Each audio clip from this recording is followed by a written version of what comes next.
Tax हम देते हैं, लेकिन कभी आपने सोचा है ये पैसा जाता कहाँ है? हम सब टैक्स देते हैं। सैलरी से टीडीएस कट जाता है, हर चीज पर जीएसटी लगता है, पेट्रोल भरवाते हैं उसमें भी टैक्स होता है। तो कभी आपने खुद से ये सवाल पूछा है, ये पैसा जाता कहाँ है? क्या ये सिर्फ गवर्नमेंट के पास जमा हो जाता है या इसका कोई प्रॉपर स्ट्रक्चर होता है? चलिए समझते हैं।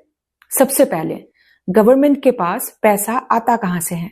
Income tax, GST, corporate tax, fuel taxes और कुछ नॉन टैक्स रेवेन्यू, जैसे पब्लिक सेक्टर कंपनीज का प्रॉफिट, यानी हम डायरेक्टली या इनडायरेक्टली कंट्रीब्यूट करते हैं। अब दूसरा हिस्सा, खर्चा।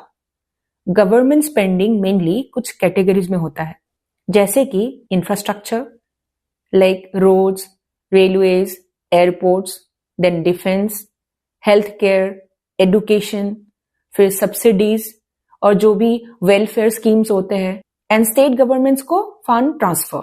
अब यहाँ पे एक इंपॉर्टेंट बात, हर साल बजट डिसाइड करता है कि पैसा कहाँ एलोकेट होगा, लेकिन ग्राउंड लेवल एक्सपीरियंस हर इंसान के लिए अलग होता है। इस साल कुछ राज्यों में चुनाव होने वाला है, जैसे असम और तमिलनाडु।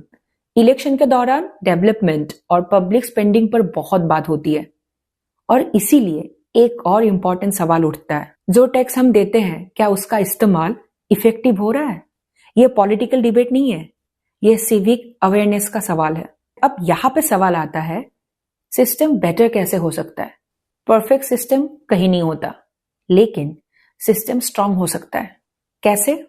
ट्रांसपेरेंसी से। बजट इंफॉर्मेशन सिंपल लैंग्वेज में लोगों तक पहुंचानी चाहिए। देन अकाउंटेबिलिटी से, जो प्रोजेक्ट अनाउंस होते हैं उनका परफॉर्मेंस रिव्यू विजिबल होना चाहिए।